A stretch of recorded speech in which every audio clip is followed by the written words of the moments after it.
ఆ టౌన్లో ఎనగుదురుపేట police station లిమిట్స్లో వీర్నాల శ్రీనివాస్ అనేటువంటి వ్యక్తి 42 ఇయర్స్ క్యాస్ట్ బై కాపు.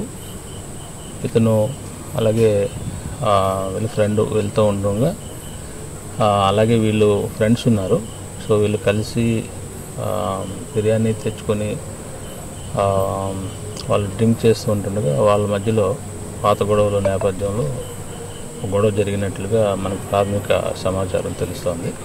దాంతో ఎవరైతే డిసీజ్డ్ ఉన్నారో ఈ వీర్నాల శ్రీనివాస్ అనేటువంటి వ్యక్తిని తలపై గట్టిగా కొట్టడం వల్ల ఈ హెడ్ ఇంజరీ వల్ల అతను చనిపోయాడు. అట్లాగే ఒక బ్యాట్తో కూడా దాడి చేసినట్టు, అట్లాగే ఒక కట్టెతో దాడి చేసినట్టుగా మనకి ప్రాథమికంగా అక్కడ ఉన్నటువంటి గాయాలు బట్టి తెలుస్తూ ఉంది. సో దీని మీదట మేము కేసు నమోదు చేస్తున్నాము. అలాగే క్లూస్ టీమ్, అలాగే టాప్ స్క్వాడ్ అన్ని తీసుకొచ్చి సైంటిఫిక్గా ఈ యొక్క కేసుని దర్యాప్తు చేసి దీంట్లో కన్విక్షన్ తీసుకుని రావాలని ప్రయత్నం చేస్తున్నాం. నమస్తే ఫ్రెండ్స్, నేను మీ రూపిణి. మీ అందరూ చాణక్య ఛానల్లో వీడియోస్ చూస్తున్నారు కానీ వాటికి లైక్ చేయట్లేదు అండ్ సబ్స్క్రైబ్ చేయడం మర్చిపోతున్నారు. మీరు కనుక చాణక్య ఛానల్కి సబ్స్క్రైబ్ చేస్తే మాకు ఇంకా మంచి వీడియోస్ని, న్యూసెస్ని చేయడానికి మాకు మోటివేషన్ ఉంటుంది.